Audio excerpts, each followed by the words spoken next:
গল্প বুদ্ধিমান কাঠবিড়ালি ও অলস কচ্ছপ। একদা একটি সবুজ ঘন বনের পাশে একটি সুন্দর ছোট্ট পুকুর ছিল। পুকুরের ধারে বাস করত এক অলস কচ্ছপ, আর পাশের আম গাছে বাস করত এক চঞ্চল কাঠবিড়ালি। তারা খুব ভালো বন্ধু ছিল, কিন্তু তাদের চরিত্র ছিল সম্পূর্ণ ভিন্ন।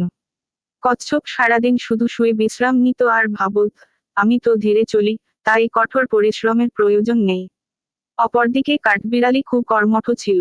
সে সকালে উঠে খাবার সংগ্রহ করত, বাসা গোছাত আর নতুন নতুন জিনিস শিখতে চেষ্টা করত। ঘটনার শুরু। একদিন কাঠবিড়ালি কচ্ছপকে বলল, বন্ধু, তুমি সারাদিন কিছুই করো না।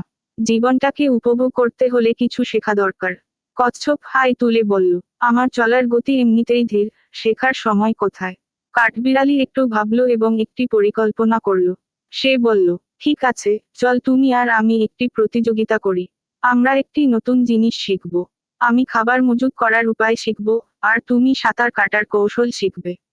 শিক্ষার শুরু। কাঠবিড়ালি প্রতিদিন বিভিন্ন ধরনের খাবার সংগ্রহ করত এবং কিভাবে তা সংরক্ষণ করতে হয় তা শিখত। অন্যদিকে কচ্ছপ ধীরে ধীরে পুকুরে সাঁতার কাটার নতুন নতুন কৌশল শিখতে শুরু করল। চমকপ্রদ সমাপ্তি। একদিন হঠাৎ বনে একটি বড় ঝড় এল। গাছগুলো কাঁপতে লাগলো, পুকুরের জল উপচে উঠল। কাঠবিড়ালির বাসা থেকে সব খাবার উড়ে যাওয়ার উপক্রম হলো।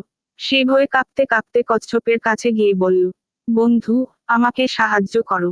কচ্ছপ তৎক্ষণাৎ বলল, তুমি আমার পিঠে ওঠো, আমি তোমাকে নিরাপদ স্থানে নিয়ে যাব। কচ্ছপ নিজের শেখা সাঁতার কৌশল ব্যবহার করে কাঠবিড়ালিকে নিরাপদ স্থানে নিয়ে গেল।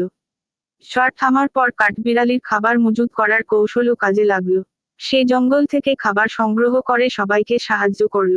শিক্ষণীয় বার্তা। এই গল্প থেকে বোঝা যায়, নতুন কিছু শেখা কখনো বৃথা যায় না।